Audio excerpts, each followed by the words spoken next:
И так как я уже говорил вчера,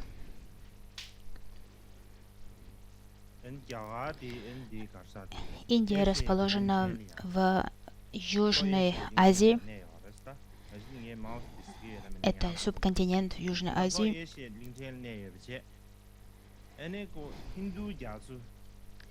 Я надеюсь, что вы можете видеть карту, которую я показываю. Итак, Индия расположена в Южной Азии. Она доходит до Индийского океана и окружена водой с 3 сторон. На севере находятся Гималаи и горы под названием Хиндукуш. Они создают природный естественный барьер.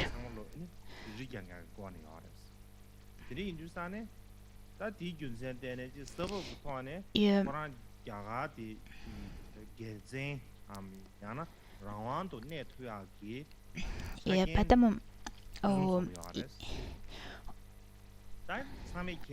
Индии есть все необходимые условия для того, чтобы быть самодостаточной страной.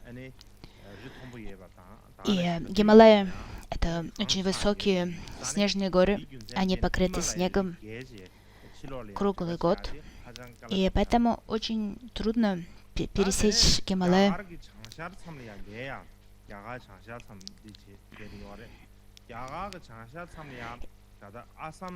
И на северо-востоке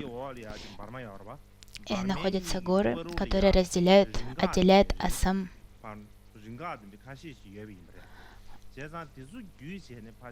от Бирмы, от Мьянмы.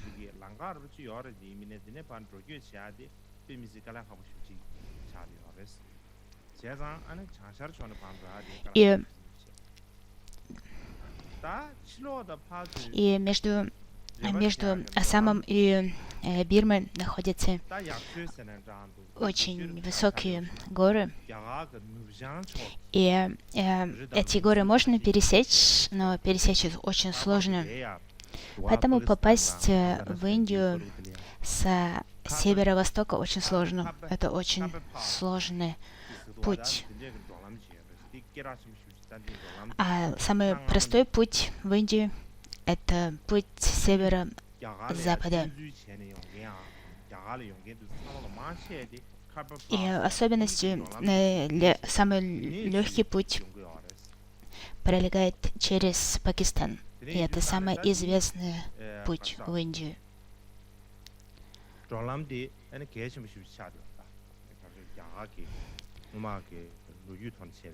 И в прошлом большинство завоевателей в Индию проникали именно с этой стороны, с северо-запада.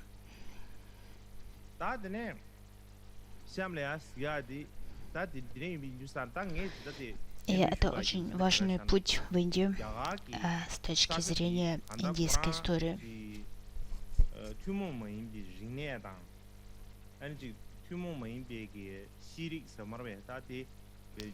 Я хочу показать вам карту Индии. И для того, чтобы понять, как расположена Индия и как можно попасть в Индию,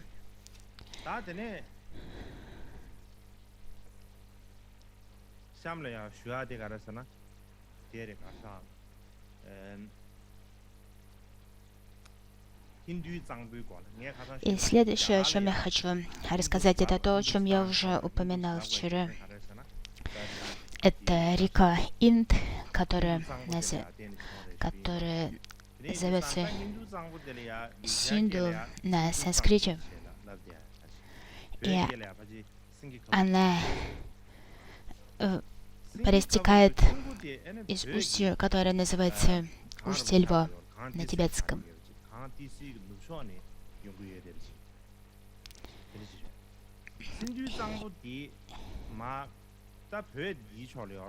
Итак, Инд,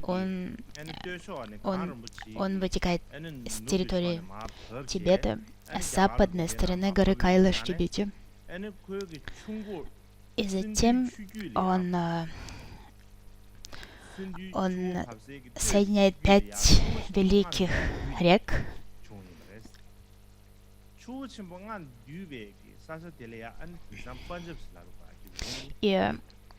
И эти 5 рек, они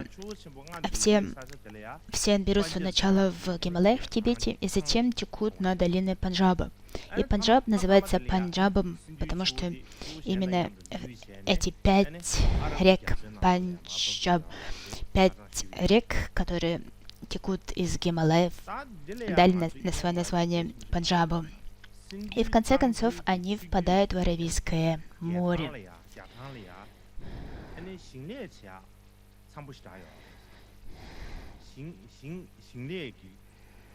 И это в Панджабе находятся большие обширные долины.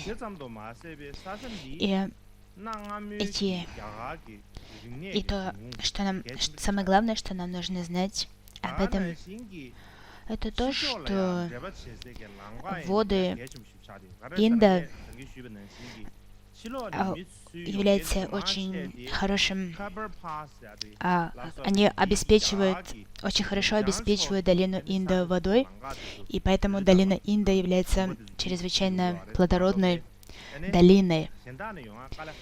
И это очень важная территория, важная зона для истории Древней Индии. Именно отсюда началась древнеиндийская цивилизация. И все завоеватели, которые приходили в Индию извне, они все приходили именно сюда, в Панджаб, поскольку это были такие плодородные земли.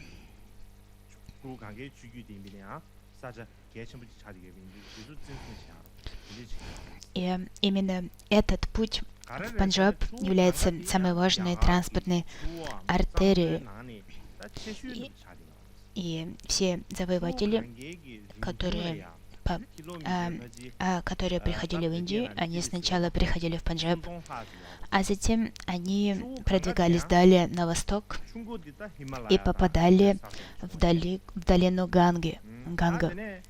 И затем также захватывали долину Ганга. Причина этого в том, что в Индии Ганг — это самая большая река в Индии. Его длина более 3000 километров. И он также берет свое начало в Гималаях. Затем из Гималаев Ганг стекает вниз и попадает в Индию. И есть много притоков Ганга, и среди которых самым важным является река Ямуна. И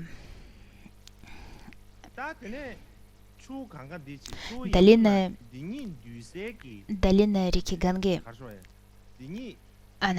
она показана на слайде, надеюсь, вы можете ее видеть.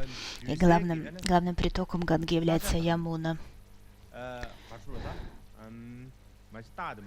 И долина реки Ганга это самая плодородная территория в Индии.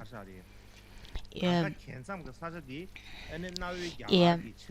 место слияния Ганга с Ямуной стали очень важным экономическим и политическим центром Древней Индии. И именно в этом месте был основан город Дели, современная столица Индии. Поскольку именно это было главное место для экономики, политики, торговли. И именно в этом месте находится современная столица Дели, которая была основана в XIII веке. На запад от Дели находится возвышенности, которые разделяют долины реки Инд и Ганг. Я не могу показать вам эти вещи на карте, но представьте себе карту, что Дели как раз разделяет эти две долины. Это такой разделительный барьер. И именно поэтому Дели является таким важным географическим пунктом. И с точки зрения военной стратегии, это очень важное местоположение. Дели занимает очень важное местоположение. И во всех войнах Дели играла очень важную роль. И все завоеватели, они всегда стремились прежде всего захватить Дели. В 13 веке Дели стала столицей Индии, и это то место, откуда все завоеватели пытались захватить долину Инда и Ганга. Итак,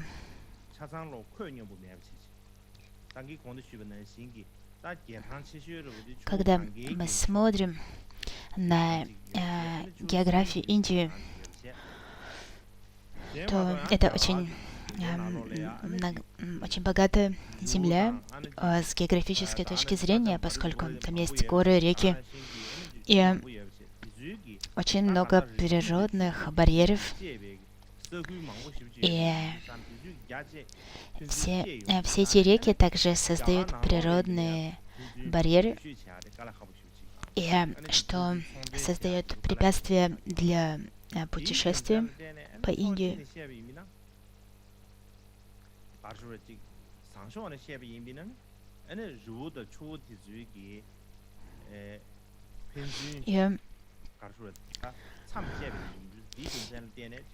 И поэтому также они создают различные культурные разнообразия Индии, поскольку были созданы различные регионы, которые были отделены друг от друга с помощью этих водных барьеров.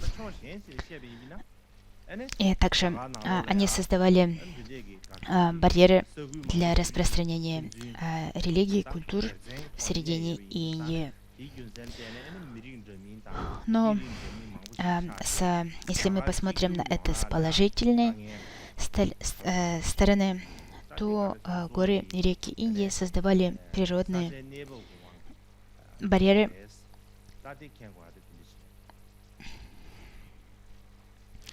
и в результате различные культуры и системы внутри Индии сохранились как отдельные друг от друга. Но с точки зрения, если мы посмотрим на это с негативной стороны, то это также было причиной того, что в Индии было столько независимых регионов, в каждом из которых были свои языки, свои особенности. Поэтому объединить Индию было очень сложно. И это причины для этого, как раз причины этого коренятся именно в географии Индии.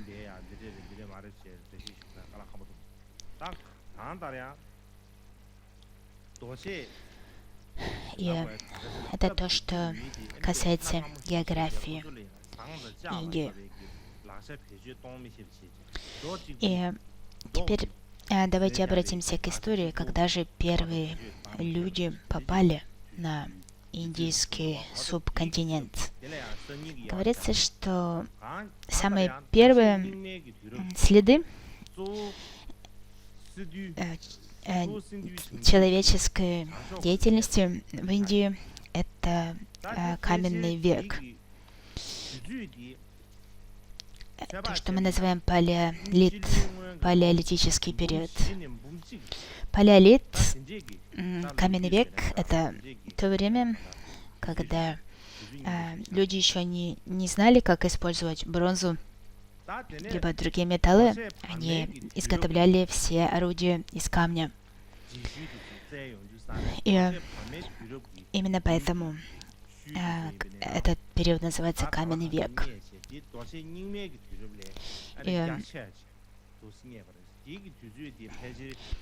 И в долине реки Инд есть палеолитические стоянки, и археологические находки свидетельствуют о том, что люди жили в этих местах, начиная с 400 тысяч лет до нашей эры. И затем в эпоху мезолита, средний каменный век, то там также есть археологические находки этого времени. И стоянки времен мезолита, они по своей территории даже превосходят стоянки времен палеолита. И мезолит — это примерно 40 тысяч лет до 5000 лет до нашей эры. Итак, мы говорим о палеолите, мезолите, и затем о неолите, либо новом каменном веке. Это период, который начался примерно 5000 лет до нашей эры. И именно в неолитический период это самые известные археологические находки этого периода. И неолитические стоянки, они охватывают еще большую территорию, чем распространение мест пребывания мезолита. И больше всего неолитические находки распространены на юге Индии. Все эти названия, они довольно сложные, поэтому у меня нет причины называть их всех. И в конце неолита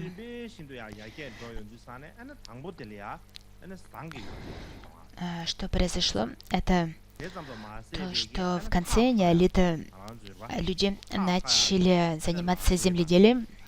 До этого люди не занимались земледелием. В конце неолита люди начали заниматься земледелием, начали выращивать урожай.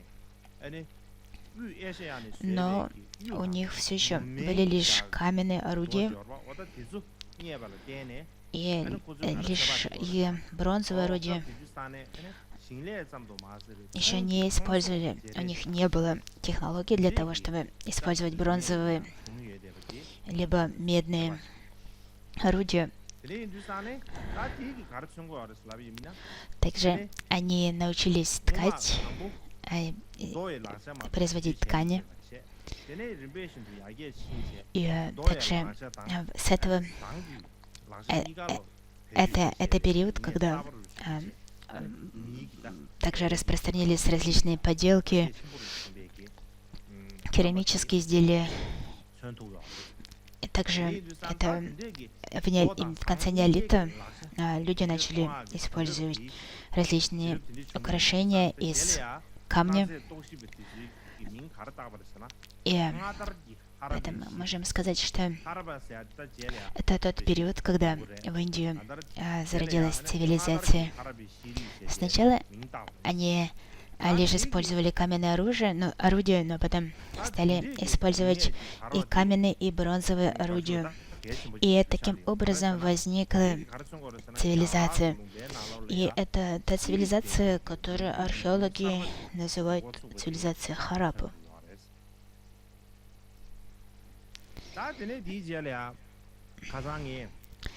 И, как я уже говорил, таким образом мы можем говорить о возникновении цивилизации на территории Индии. И, как я уже говорил вчера, мы можем выделять 4 периода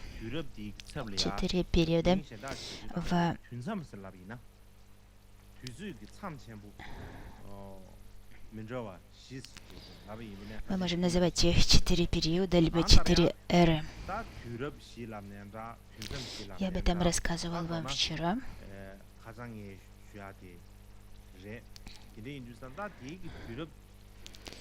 И первый из этих периодов — это период индийской, это период цивилизации долины Инда. И мне кажется,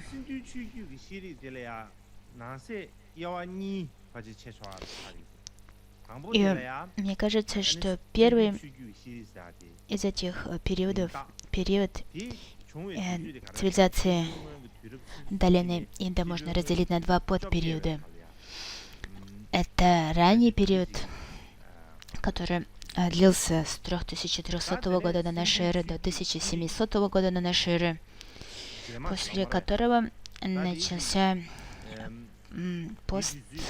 цивилизация после цивилизации долины Инда, либо то, что называется поздняя цивилизация долины Инда. Это 1700 года до нашей эры до 1500 года до нашей эры.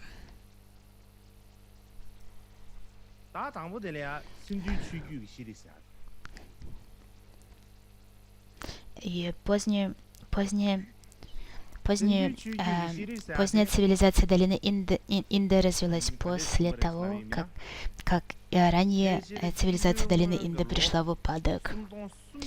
Итак, первая из них, ранняя цивилизация долины Инды, это то, что возникло примерно в 3300 году до нашей эры. Это и нам известно эта дата благодаря недавним находкам археологов.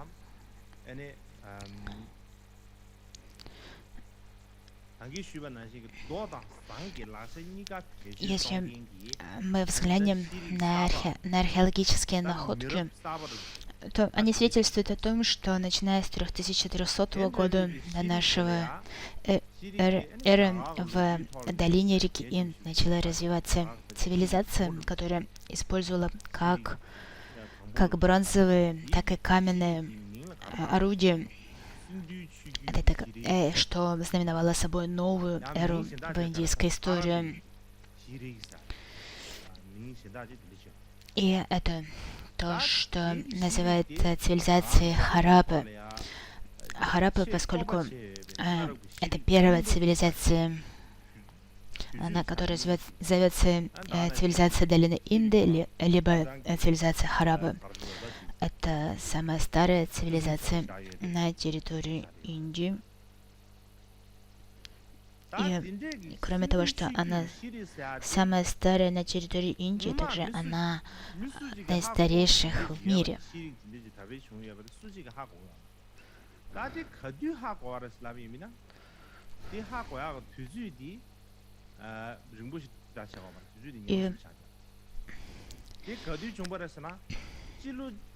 Это та цивилизация, которой в Индии гордятся. И на самом деле об этой цивилизации узнали не так давно. В 1921-1922 году были найдены находки в месте, которое называется Мохенджо-Даро. До этого об этом ничего не было известно.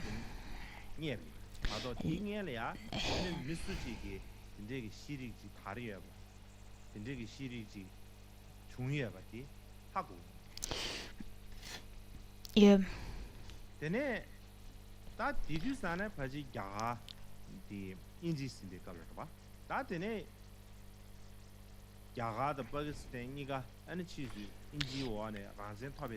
лишь после того, как Индия и Пакистан разделились,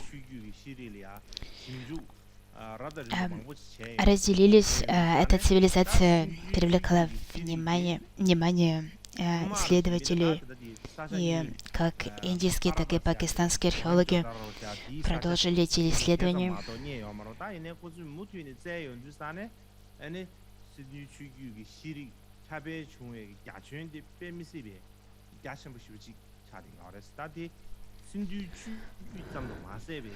И эта цивилизация Хараппа, она занимала очень большую территорию. Если вы видите карту, вы можете посмотреть то, что на правой карте темно-коричневый. Это распространение цивилизации долины Инда. Вы видите размеры этой цивилизации в период ее наибольшего расцвета.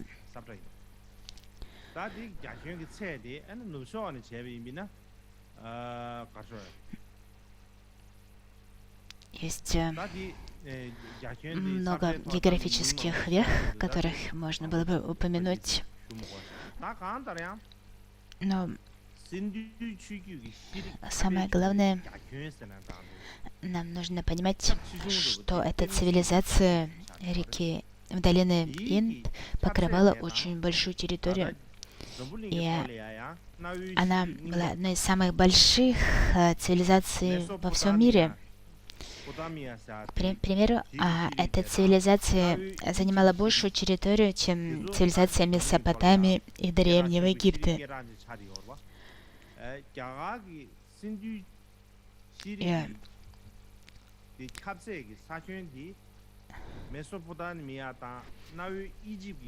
То есть ее территория — это больше 1 миллиона квадратных километров. То есть это больше, чем цивилизация Месопотамии и Древнего Египта.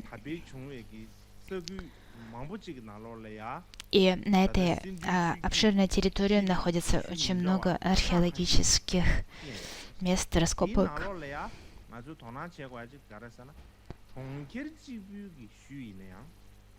И среди них есть примерно 5 либо 6 мест, где находятся остатки городов. Самый большой из этих центров — это то место, о котором я уже говорил, Мохенджо-Даро. Это очень большой город, в котором было около 30 тысяч жителей.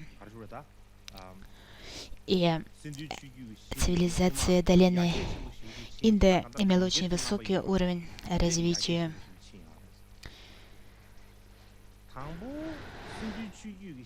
И сначала эта цивилизация, давайте я вам покажу.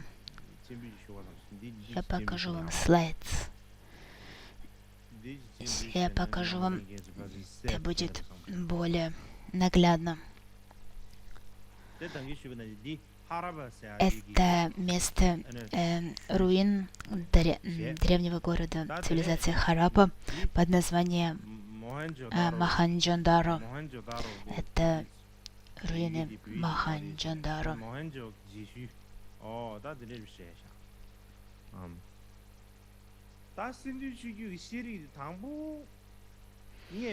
И когда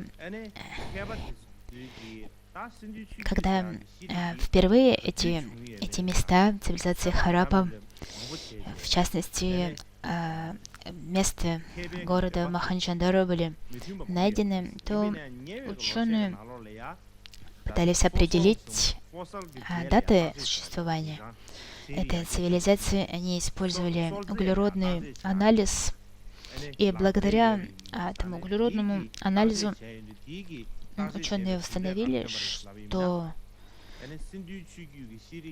дата существования этой цивилизации долины Инда — это начиная с 2300 года до нашей эры до 1750 года до нашей эры. Это довольно приблизительные даты, но тем не менее это дает нам определенное представление о том, когда она существовала. И говорится, что это самое первое место, где в Индии зародилась цивилизация. И сначала считалось, что эта цивилизация была принесена в Индию извне, что это были пришлые люди, которые пришли в Индию и основали эту цивилизацию.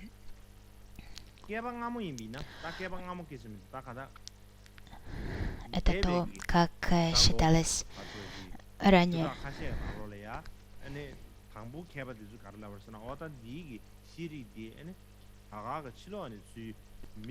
И, то есть раньше считалось, что это пришельцы извне, кто основал эту цивилизацию, что она была привнесена извне Индии. Это была гипотеза. Однако по мере все больших и больших исследований ученые пришли к выводу, что эта цивилизация была создана местными жителями. То есть те люди, которые создали ее, это были местные племена, местные люди. Нет никаких свидетельств о том, что эта цивилизация была привнесена извне.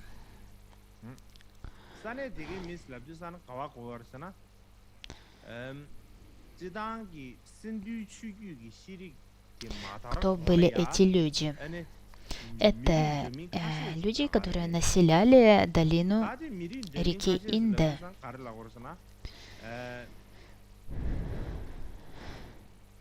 Говорится, что до того, как цивилизация долины Инда достигла своего процветания, на этой территории жили несколько этнических групп, включая Дравиды, Калария и Мунда.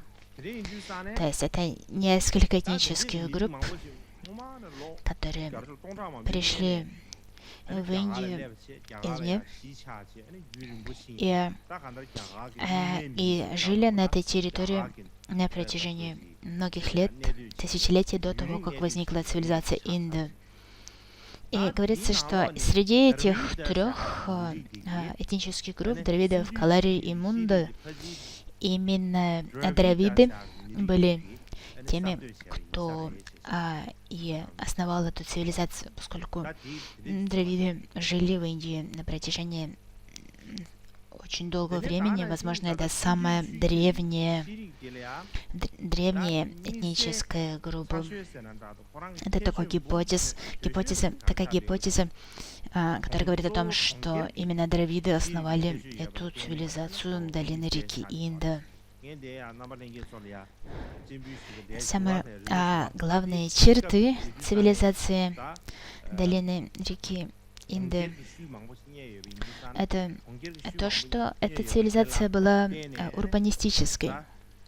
У них были города, и именно в городах и процветала эта цивилизация. Сохранились руины этих городов.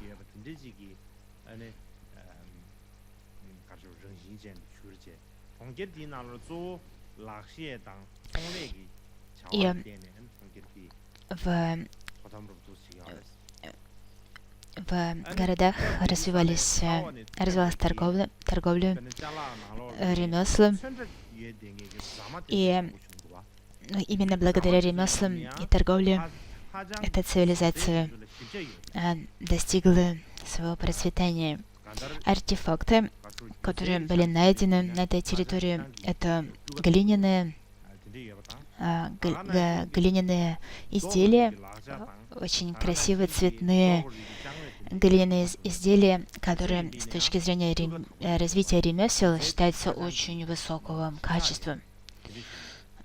Кроме того, у них были каменные орудия, и эти каменные изделия также высокого качества.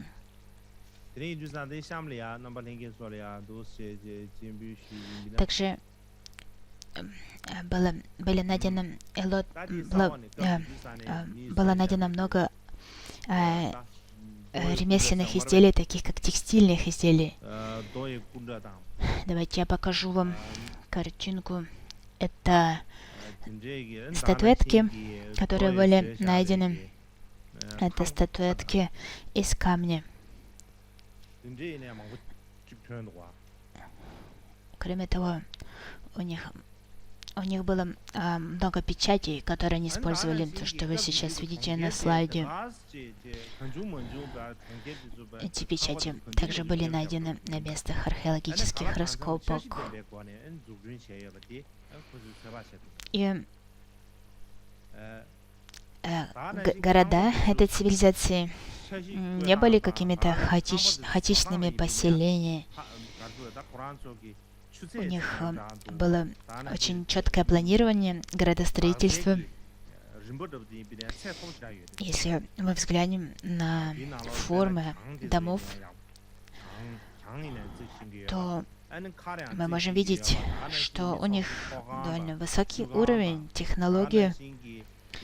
У них очень хорошие стены. Они знали, как строить, создавать качественные стены. Также они использовали бассейны для купания. И также у них были места для работы с бронзой и другими металлами.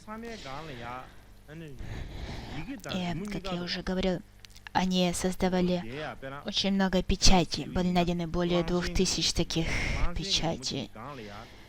И на этих печатях вы видите не только картинки, но также и буквы. Как, например, вы видите, на этой печати на нижней печати изображен бык, а над ним какие-то буквы, похожие на какое-то письмена. То есть у них было письмо, и остатки таких букв, письмена также были найдены на их керамических изделиях.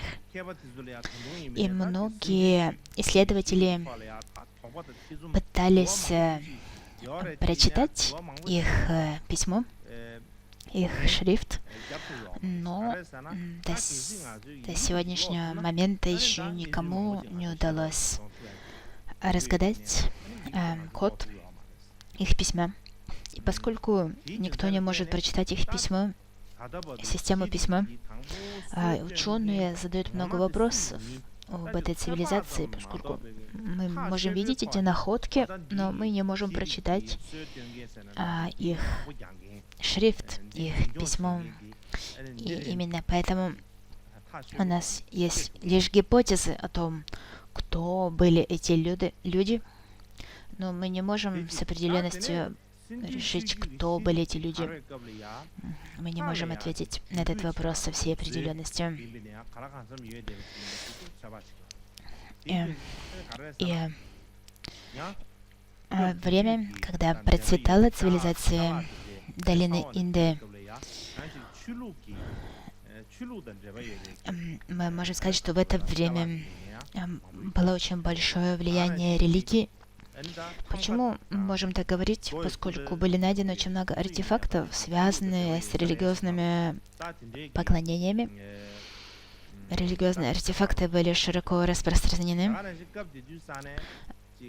Много таких печатей, а также каменных статуй. Многие из них, возможно, были связаны с разными ритуалами почитания. И они поклонялись не одному богу, но похоже, что они поклонялись многим богам. И, кроме того, и некоторые боги были в человеческом обличии, но другие боги были в животном обличии. К примеру, у них был один бог, который выглядит очень похожим на бога Индру. И похоже, что он был очень важным. Во всей цивилизации долины Инда встречается изображение бога который очень похож на богу Индру. Кроме того, находит очень много изображений женских божеств, в связи с чем мы можем предположить, что они верили не только в божество мужского пола, но также в божество женского пола, в богини.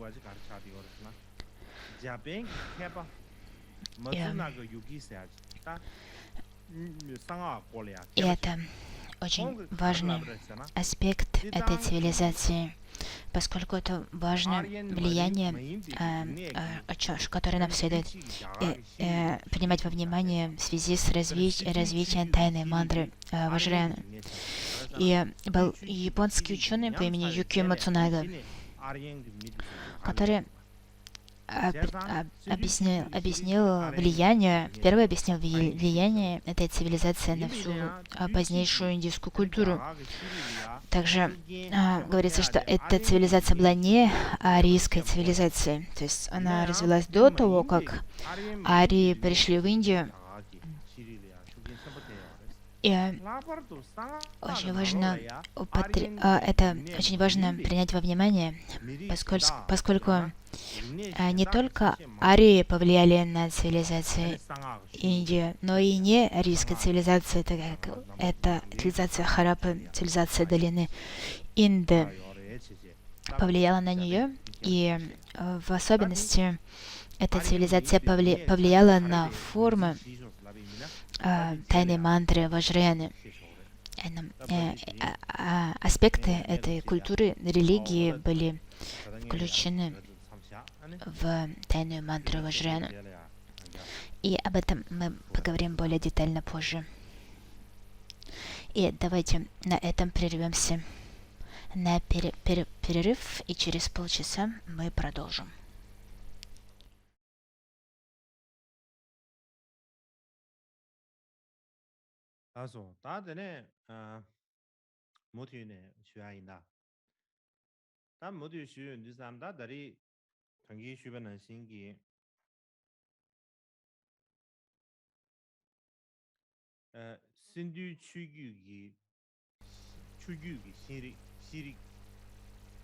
Итак, мы говорили о цивилизации долины Синду, либо Инды. И мы говорили о том, как эта цивилизация достигла своего расцвета. Говорится, что в период своего наивысшего расцвета у этой цивилизации были социальные классы, у них был лидер, правитель, царь, и также была знать, то есть у них были определенная классовая социальная система.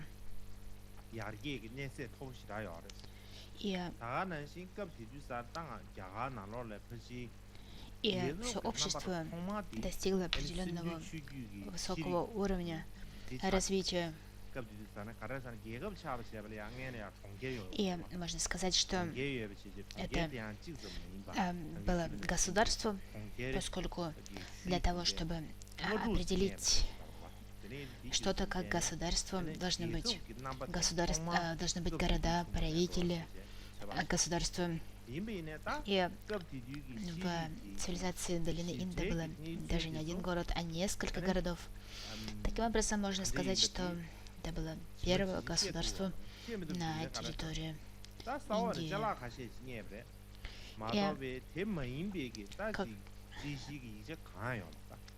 Но у нас нет никаких рукописей из этого периода, они не сохранились, и нет никаких исторических хроник, в которых бы вспоминалась эта цивилизация. Только после того, как археологи нашли археологические артефакты, они пришли к выводу, что была такая высокоразвитая цивилизация, и у нее были такие достижения.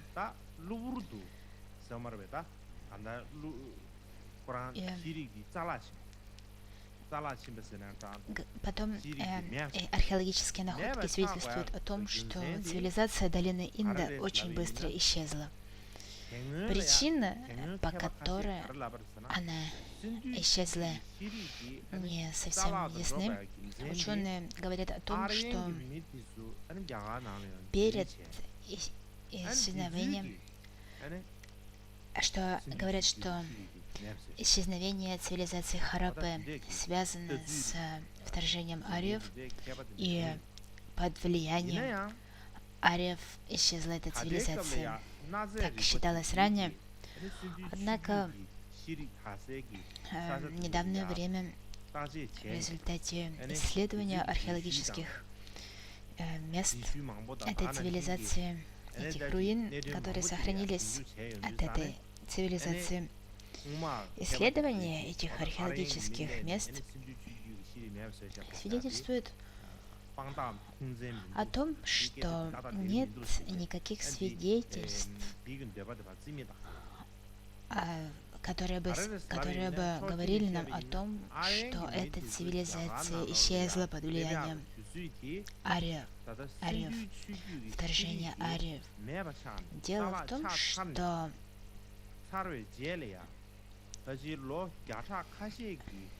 время, когда арии пришли в Индию, оно произошло несколько сотен лет после того, как исчезла цивилизация Хараппы. То есть есть этот промежуток, примерно 200 лет, между временем исчезновения цивилизации Хараппы и приходом ариев в Индию. Поэтому мы не можем сказать, что цивилизация Хараппы исчезла под влиянием ариев. Это первое. А второе, что если бы цивилизация Хараппы исчезла под влиянием ариев, тогда должен был бы состояться какой-то военный конфликт между ними. Война между вторжением ариев и местными людьми, которые бы защищали свою землю. Однако у нас нет свидетельств о таком военном конфликте, о войне цивилизации Хараппы с ариями. Поэтому мы не можем утверждать, что арии разрушили цивилизацию Хараппы. Как бы там ни было, как долго сохранялась эта цивилизация долины Инда, цивилизация Хараппы.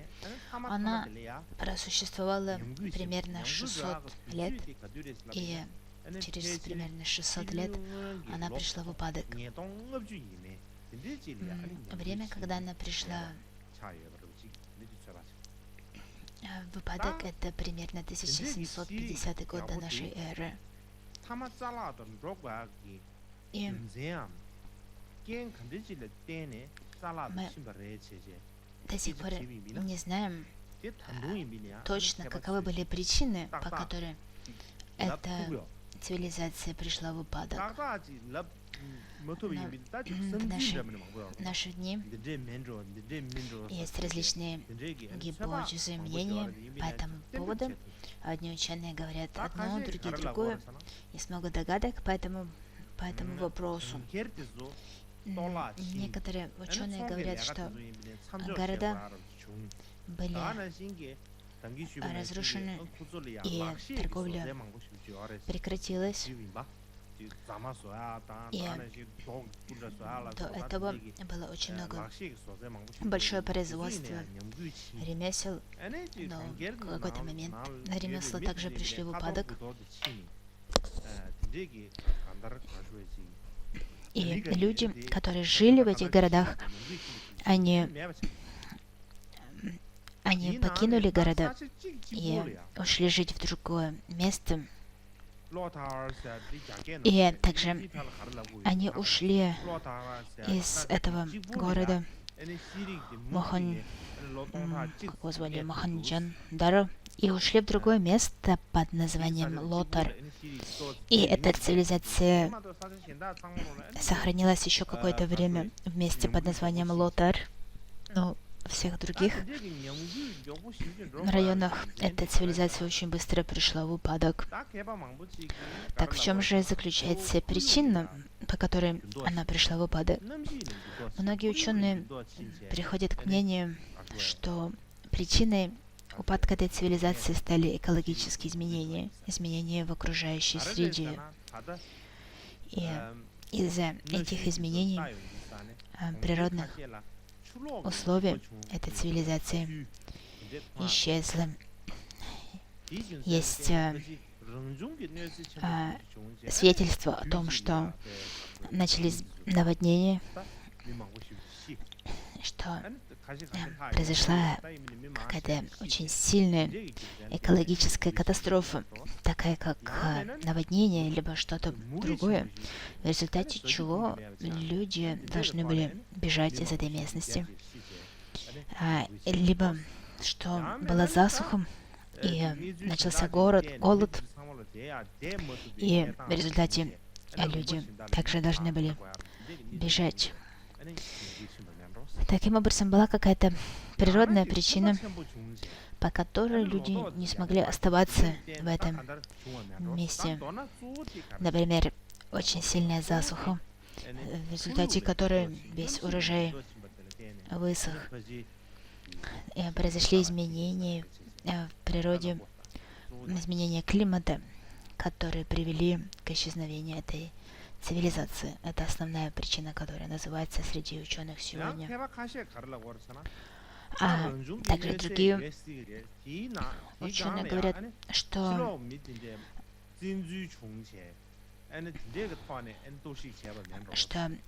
сошлись вместе две причины. Внутренние причины, такие как изменение климата, экологические катастрофы, такие как наводнение либо засуха, а также это сочеталось с вторжением захватчика. То есть вдобавок к изменениям климата были внешние вторжения. И в результате этого эта цивилизация пришла в упадок. Это одна из гипотез. Но есть свидетельство о том, что была какая-то экологическая катастрофа, в результате которой очень многие люди погибли, и что привело к большим трудностям. Итак, как бы там ни было, в конце концов, эта цивилизация долины Инда исчезла.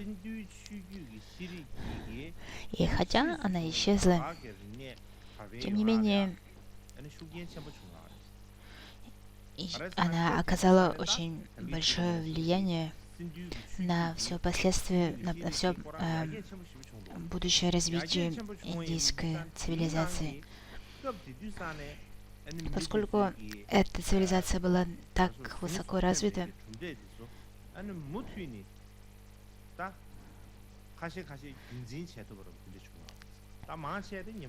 люди, которые создали эту цивилизацию, они могли сохранить достижения этой цивилизации. То есть, хотя сама цивилизация перестала существовать, тем не менее, ее влияние, ее достижения, они продолжали сохраняться на территории Индии. Примеры сельское хозяйство, выращивание определенных сельскохозяйственных культур. Кроме того, метод выращивания скота, домашнего скота, также ремесленничество, например, такое как текстильное производство, текстильное ремесло. Все это продолжало сохраняться в определенной степени даже после того, как эта цивилизация перестала существовать. Как я уже говорил, у этой цивилизации была традиция поклонения богам и также поклонения богиням. И они поклонялись богам и богиням, и у них была традиция поклонению богу Индры, которая продолжила свое развитие в рамках брахманической религии. Поэтому по этой причине, хотя и цивилизация долины Инда пришла в упадок и исчезла, она не смогла продолжить свое существование как отдельная цивилизация. Ее элементы продолжили свое существование как элементы последующих цивилизаций Индии. И эта цивилизация оказала очень сильное влияние на всю последующую цивилизацию в Индии. Как я уже говорил, в этой цивилизации есть два периода. Первый — это ранняя цивилизация долины Инды, либо именно сама цивилизация долины Инды. А второй период — это последующий период, когда уже не было такой высокоразвитой цивилизации долины Инды,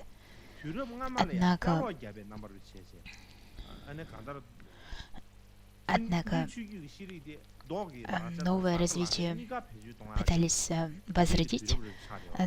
В это время был новый виток развития, в который пытались возродить предыдущую цивилизацию долины Инда. У них есть артефакты, которые свидетельствуют о развитии, новом витке развития. Однако уровень, которого достигла этот новый виток, он не был таким высоким, как предыдущий. То есть они продолжали создавать бронзовые орудия, к примеру, но они не были такими хорошими, как орудия предыдущей цивилизации.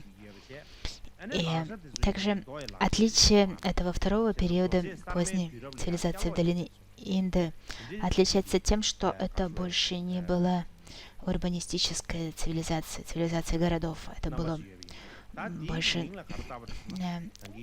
организация, это общество, это были больше деревни. То есть они жили не в городах, а в деревнях. То есть таким образом это свидетельствует о том, что это шаг назад в неолитический способ жизни.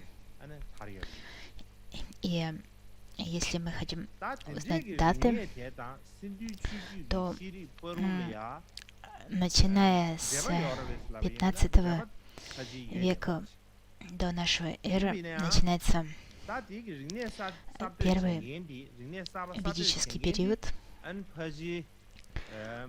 который берет свое начало с поздней цивилизации долины Инды. И кто же создал эту ведическую культуру?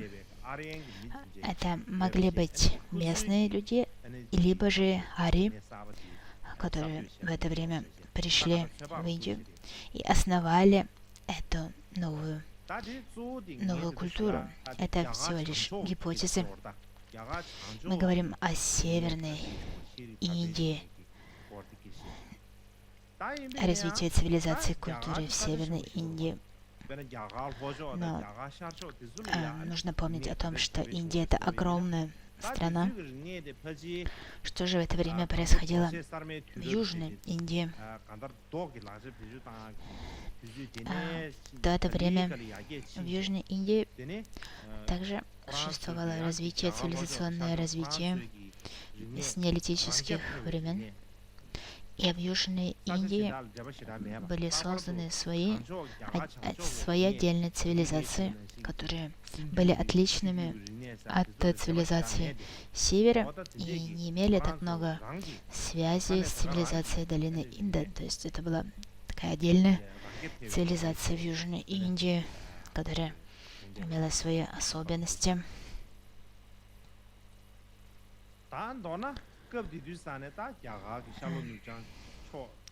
И вкратце, в разных частях Индии было много различных культур, которые активно развивались, и они были основаны выходцами из различных этнических групп,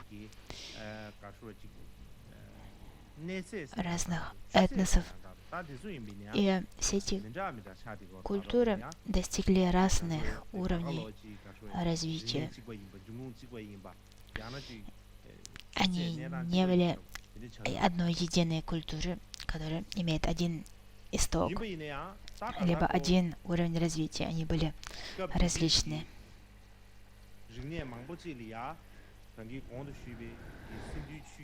Но, как я уже говорил ранее, цивилизация долины Инда, возможно, оказала очень большое влияние на все эти различные культуры. И похоже, что в этих последующих культурах элементы цивилизации долины Инды продолжали сохраняться и развиваться.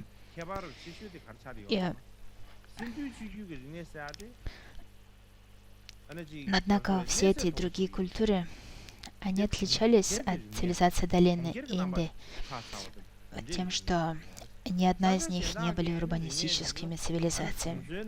Все эти другие культуры были культурами деревень, и поэтому мы можем сказать, что они были немного менее развитые, чем урбанистическая цивилизация долины Инды. Итак, таков первый период цивилизации долины Инды. И теперь давайте обратимся ко второму периоду. Второй период очень важен.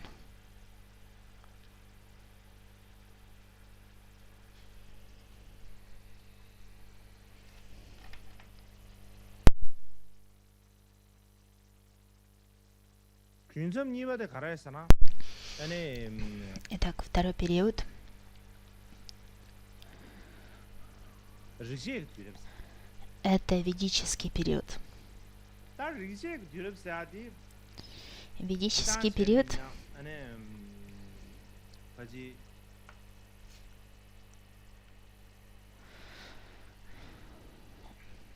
можно разделить на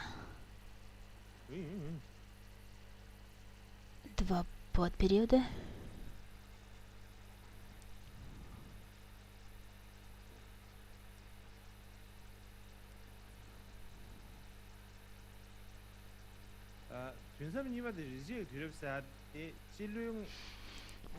Итак, второй период, ведический период, можно разделить на два подпериода. Это ранний ведический период,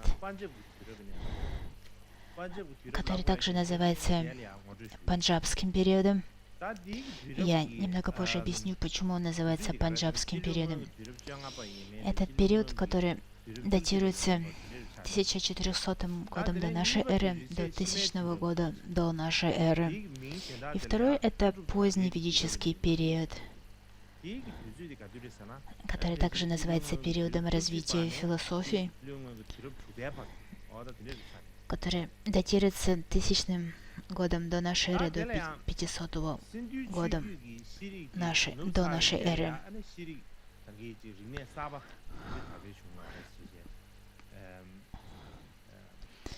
Этот второй период говорит нам о развитии нового культурного витка после исчезновения цивилизации долины Инда.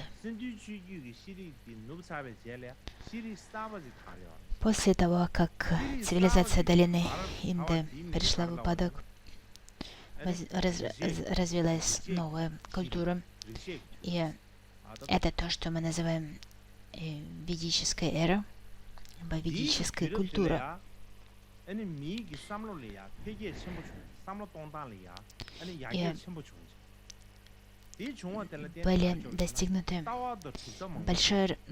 Было достигнуто большое развитие в мировоззрении людей, и тогда возникли философские воззрения, которых не было ранее.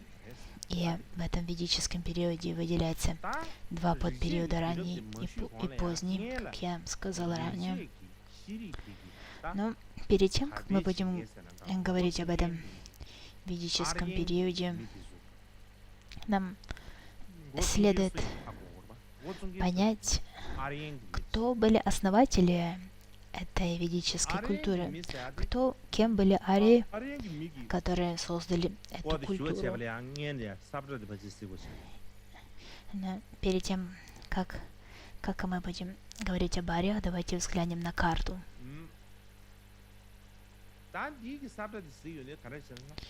Это карта на китайском, к сожалению.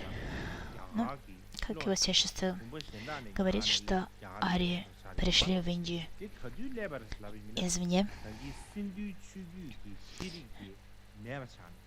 и они пришли в Индию после исчезновения цивилизации долины Инды, примерно 200-300 лет после того, как эта цивилизация прекратила свое существование.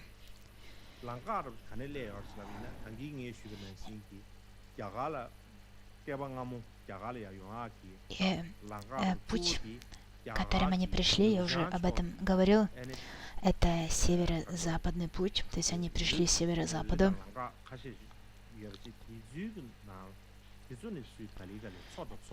На северо-западе было несколько путей, и арии приходили группами, то есть это не так, как они все пришли в одно время. Было несколько стадий прихода ариев в Индию, то есть арии начали приходить в Индию и поселились в ней.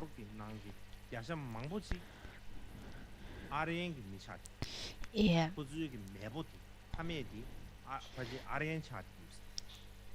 говорится, что большая часть современного населения Индии происходит от ариев. И слово «ария» означает благородный, то, что по-тибетски называем «пакпа», благородный. И ария означает благородный на санскрите, либо лучший, более высокий, выше. Откуда происходит это название? Это название берет свое начало из Вед, то есть оно содержится в Ведах. В Ведах говорится, что эти люди называли себя Я-ария, называли себя ариями. Это похоже на то, как мы себя называем тибетцами. Эти люди говорили Я-ари, ари. И то есть это самоназвание. То есть они говорили «Я благородный», «Я высший», «Я принадлежу к высшему клану», «Я имею более благородное происхождение». Но в то же время некоторые ученые говорят о том, что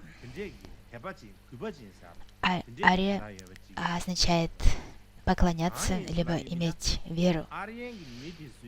И причина, по которой они делают такое утверждение, заключается в том, что арии считали себя очень религиозными. Они имели в виду, у меня есть преданность богам, поэтому я ария.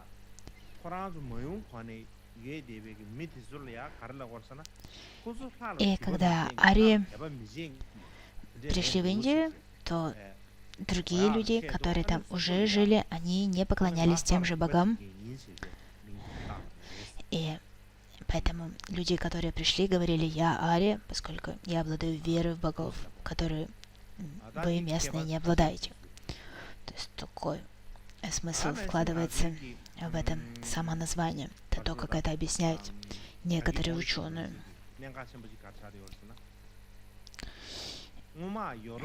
И еще важно помянуть то, что в прошлом некоторые европейские ученые утверждали, что ария — это название определенной этнической группы. К примеру, как мы говорим, тибетцы. Тибетцы — это определенная этническая группа. Китайцы — это этническая группа. И подобно этому арии также являются этнической группой. Однако позже эта гипотеза о том, что арии были отдельным этносом, была отброшена, поскольку в этой группе ариев было много различных подгрупп. Они не были какой-то монолитной этнической группой. И главная причина, по которой они называли себя ариями, заключалась в том, что они принадлежали к одной лингвистической группе. Хотя они не принадлежали к одному этносу, но у них был один и тот же язык ариев. И язык ариев принадлежит к той группе языков, которые сейчас мы называем индоевропейскими языками.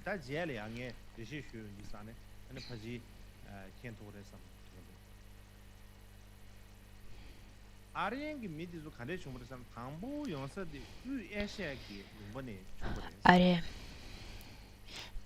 скорее всего, пришли из Центральной Азии. Они жили в Центральной Азии. Это то, что на карте, на слайде показано желтым овалом. В Центральной Азии это место, где они жили. И изначально они были кочевниками. И примерно 4000-3000 лет тому назад они разделились на две группы. Одна из этих групп отправилась в то, что сейчас является Европой.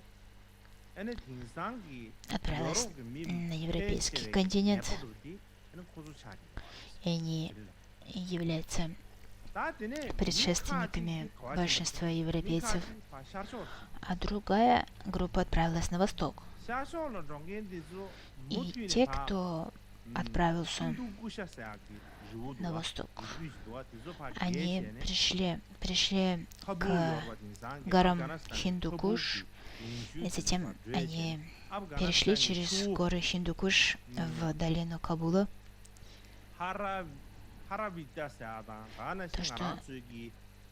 То, что называется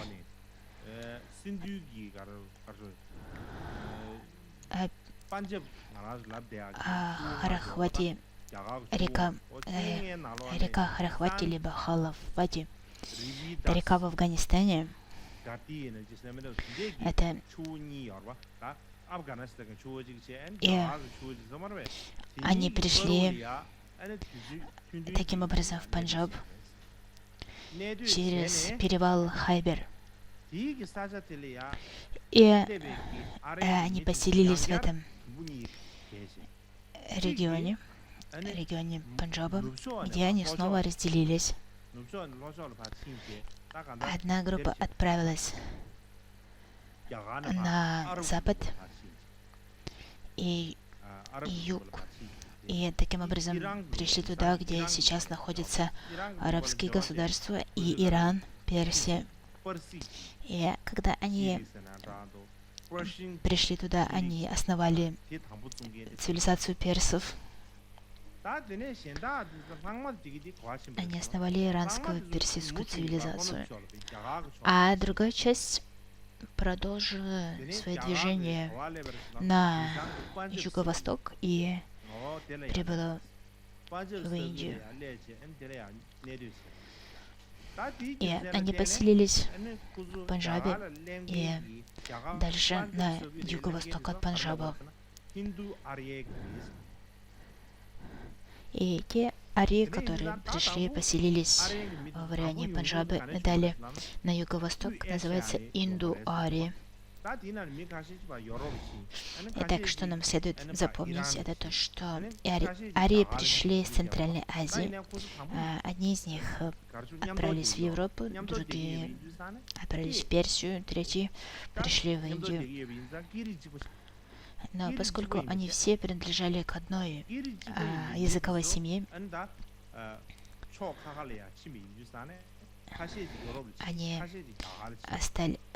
этот язык стал тем, что лег в основу индоевропейской семьи языков.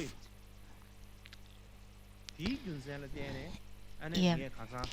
это свидетельствует о том, что у всех этих языков был один протоязык. Западноевропейские языки, например, латынь и другие, они все происходят от одного источника.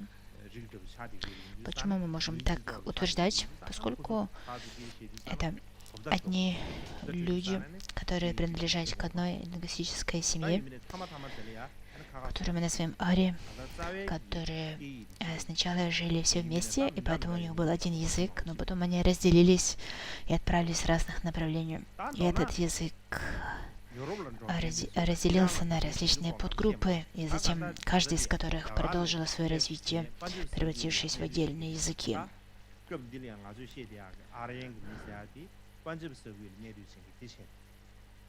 И теперь нам следует взглянуть на ариев, которые называются индоарии, которые пришли в Индию, поселились в Панджабе и дальше на юго-востока Панджаба. Прежде всего, почему Панджаб называется Панджабом? Говорится, что у реки Инд есть 5 основных рек, которые в ее впадают. И эти 5 рек дают название Панджабу. Слово Панджаб — это язык фарси, иранский язык. Панч, также как на санскрите и на хинди, это 5, а аб на фарси означает река. Итак, Панджаб означает на фарси 5 рек. И поскольку это долина, в которой находятся эти 5 рек, которые питают Инд, он называется Панджаб. На санскрите это место называется Панчанада, 5 рек. И иногда выделяет не 5, а 7 рек. Но главным из них является 5. Именно поэтому это место называется Панджаб, либо 5 главных рек.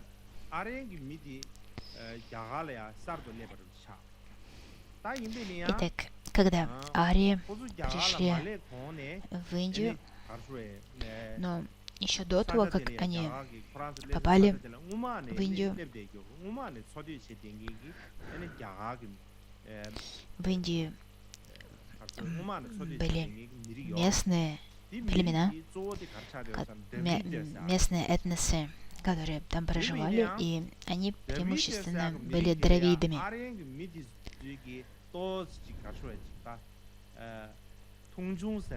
И есть свидетельство о том, что арии смотрели свысока на этих местных людей. Они говорили: мы выше, мы благородные, а вы меньше, вы не благородные, как мы. То есть они относились к ним таким образом. И по этой причине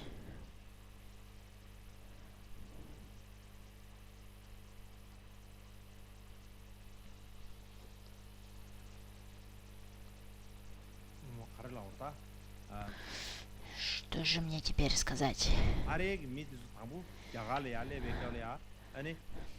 Когда арии пришли в Индию, они заселили район Панджаба, и они вступили в конфликт с местным населением, с дравидами, с которыми у них начался военный конфликт. Была большая война между ними.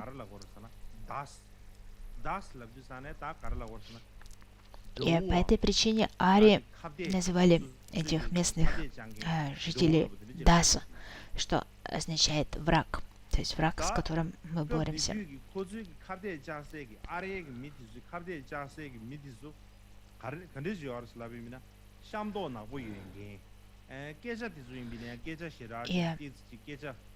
эти местные люди, в противовес, по сравнению с ариями, у них была темная кожа, и у них был более грубый язык, и у них были плоские носы. И они не делали жертвоприношения, они не считали жертвоприношения важными. И по этой причине многие ученые, когда они видят описание этих людей, кого арии назвали Дасу, либо враги, вражеские силы, это описание дравидов.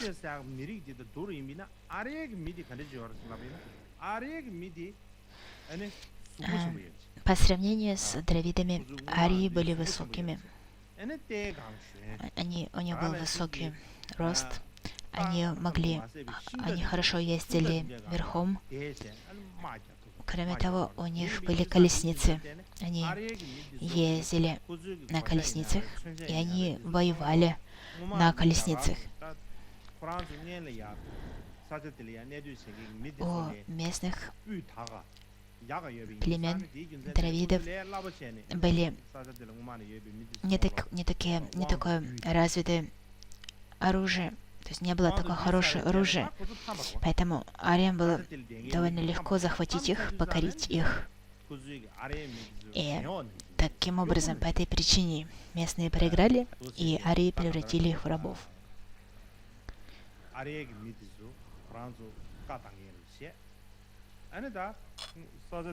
И арии стали правителями, а местные племена были порабощены, превращены в рабов. После этого арии поселились в долине Панджаби. Их население стало расти, и по мере того, как их население росло, они приняли решение о дальнейшем продвижении. И примерно в 12-11 веке до нашей эры, арии продолжили свое движение и пришли в долину реки Ганг.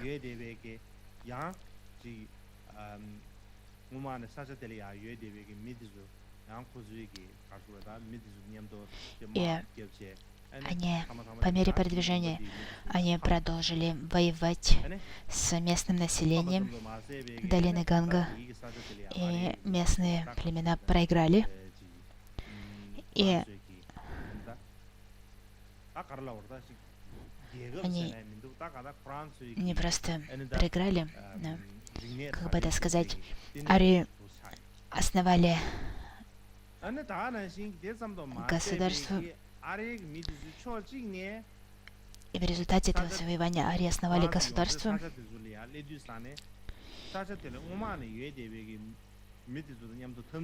И впервые, когда арии пришли на эту территорию и покорили все местные племена,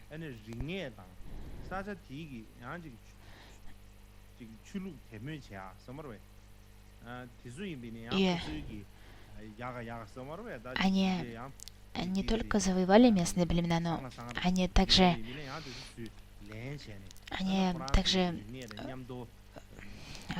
соединили свои культуры культуры элементы местной культуры, местной цивилизации. Таким образом, элементы местной культуры соединились с арийской культурой. Вы помните о японском исследователе, о котором я говорил ранее, Юки Мацунага. Этот японский ученый, он был монахом, японским монахом. Он провел обширное исследование тайной мантры Ваджраяны. И он говорит о том, что арии, когда они пришли в долину реки Ганг и начали создавать свою цивилизацию в этой долине, они смешались с местным населением и инкорпорировали, включили в себя в свою цивилизацию элементы местной культуры цивилизации. И таким образом арийская цивилизация, которая была создана, она включает в себя элементы местной цивилизации, которая существовала там до них. И эта новая культура включает в себя оба истока, оба элемента. И мы можем видеть это в индийской культуре и сегодня. Что индийская культура включает в себя оба элемента. И это также отражено в традиции тайной мантры Ваджраяны. К примеру, в тайной мантре у нас есть много гневных божеств. Гневные божества не принадлежат к арийской культуре.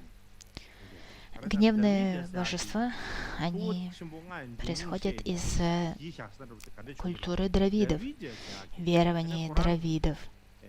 Поэтому, если будем искать истоки этих гневных божеств, то мы найдем их прототипы в дравидийской культуре. И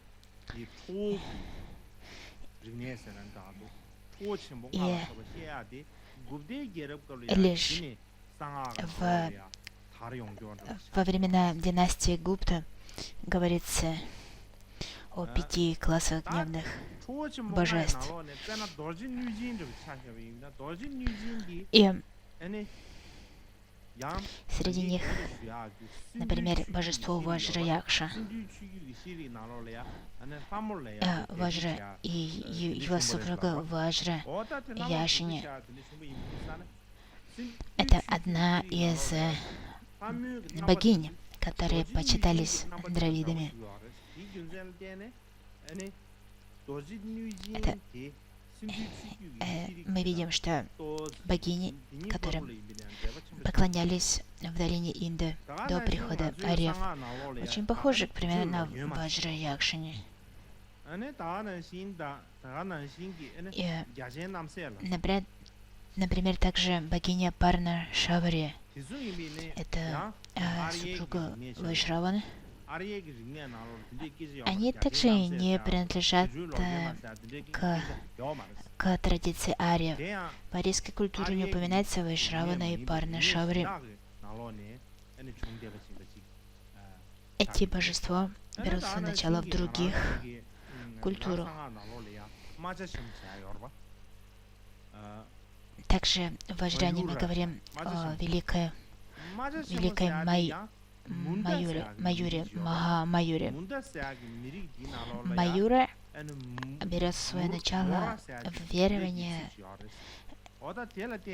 народов Мунда. У Мунда было понятие мора.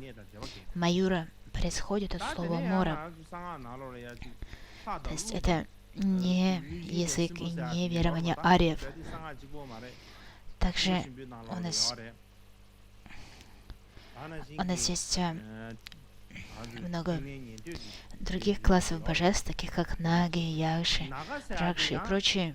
И они имеют большое значение не только в Ваджраяне, но также в Махаяне и в колеснице основы. И эти божества, они принадлежат культуре ариев. В Индии была традиция почитания кобр, змеи кобр. Кобра считается очень важной змеей в Индии. И был культ почитания кобры, когда кобрам делались подношения. И в Индии до прихода Арии был развит культ почитания, поклонения кобре. И на языке, этом древнем языке, тех, кто почитал кобр, Нага означает змея. И именно поэтому мы называем нагов, змеи, подобных существ, нагами.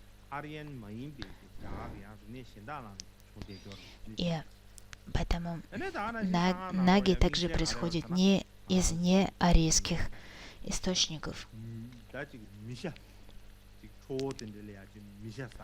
И кроме того, в Ваджраяне мы говорим о гневных божествах, которые поедают человеческую плоть, которые носят амулеты и ожерелья из черепов, человеческих черепов, откуда происходит такой образ божеств. Образ этих божеств происходит из культуры дравидов. У дравидов были богини, которые были украшенными амулетами и ожерельями из черепов и змей. Поэтому, когда мы говорим о гневных божествах Ваджраяне, они происходят из культуры дравидов, которая была включена, инкорпорирована в традицию ариев и влилась в тайную мантру Ваджраяна. И также, если мы хотим понять, откуда берут свое начало женские божества богини Ваджраяны, то они также, их истоки, мы можем найти в традициях дравидов.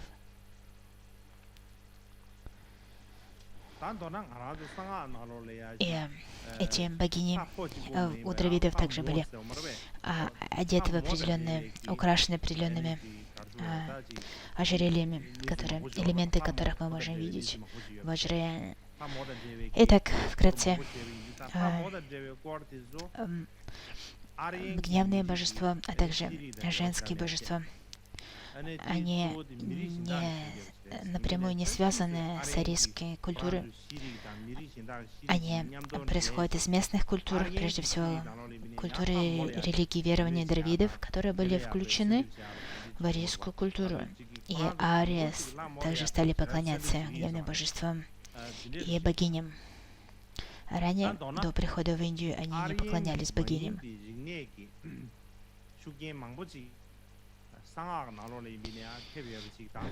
И мы можем видеть, что в тайной мантре Ваджраяне есть очень много свидетельств о влиянии неарийских религий и культур.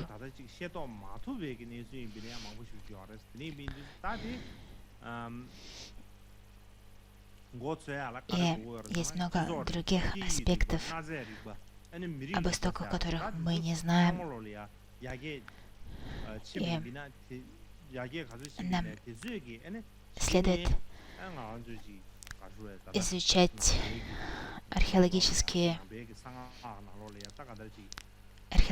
находки, и лишь благодаря этому мы сможем лучше понять, почему есть столько различных божеств, почему у них такие украшения, и мы можем с определенностью утверждать, что они принадлежат к определенным культурам, к корейской культуре, дравидийской культуре, культуре Мунда и другим.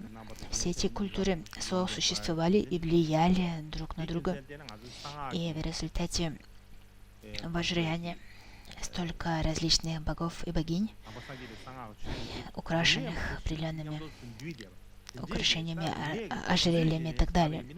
То есть тайная мантра Ваджраяна, она включает в себя элементы различных культур и верований. И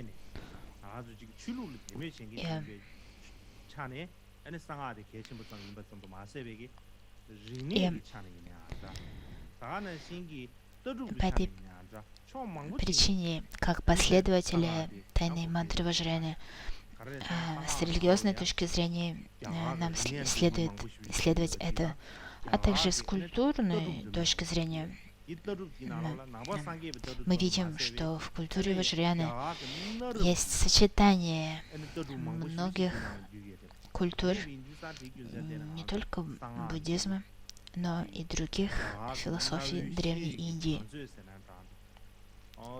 Поэтому тайная мантра Ваджраяны является сокровищницей древней индийской культуры, поскольку она сохраняет элементы древней индийской культуры.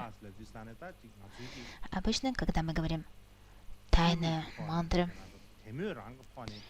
мы думаем о ней как о религии с точки зрения почитания, поклонения, но мы не осознаем влияние и значение Ваджраяны с точки зрения индийской культуры.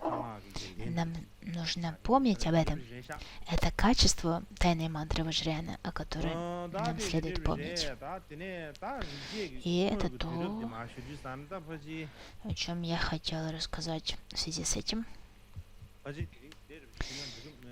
Когда мы говорим о раннем ведическом периоде, но, наверное, на сегодня хватит. А завтра я расскажу о Ведах, поскольку это довольно обширная тема. Здесь много о чем следует рассказать в связи с Ведами. И эта тема является непростой. Но у нас нет выбора. Это очень важный элемент, важный компонент, поскольку ведическая культура чрезвычайно важна.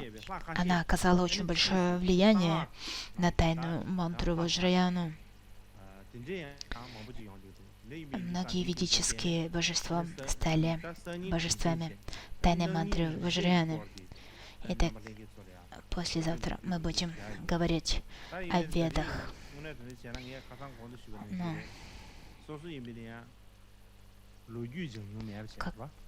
Как я уже сказал вчера, я сам не являюсь кем-то, кто изучал историю. И поскольку я не изучал историю,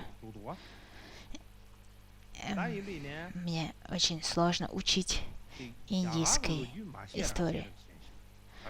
Но дело в том, что у меня нет выбора. Мне нужно говорить об индийской истории, истории Индии, поскольку мы не можем, без истории Индии, мы не можем говорить об истории индийского буддизма. А без истории индийского буддизма мы не можем говорить об истории тайной мантры Ваджраяны, которая является частью индийского буддизма. Именно поэтому я кратко рассказал вам о истории Древней Индии, как цивилизация началась в Индии. И я продолжу говорить об этом и расскажу о том, как зародилась тайная мантра Ваджраяны. Тема тайной мантры Ваджраяны очень важна. Нам следует интересоваться этим. Почему? Потому что Ваджраяна широко распространилась в Тибете. Но тибетцы не так уж много знают о истории тайной мантры Ваджраяны. Есть истории отдельных тантр, но в целом история Ваджраяны не так уж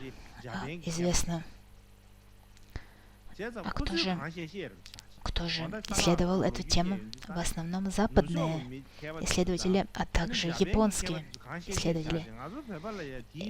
И у тибетцев отношение примерно такое, что они могут говорить о чем угодно, но мы даже не можем обсуждать эту тему с ними, поскольку сесть за стол и обсуждать это,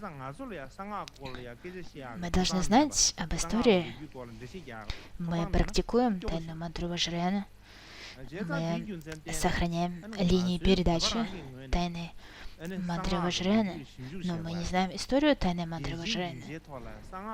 И поэтому для нас очень важно изучать историю тайной мантры. И поэтому и в результате этого мы сможем в будущем участвовать в международных дискуссиях о тайной мантре Ваджраяна. В прошлом западные ученые не считали важным тайную мантру Ваджраяна, и они не уважали тибетскую традицию Ваджраяна. Они говорили, что эта традиция не является чистой, либо правильной. И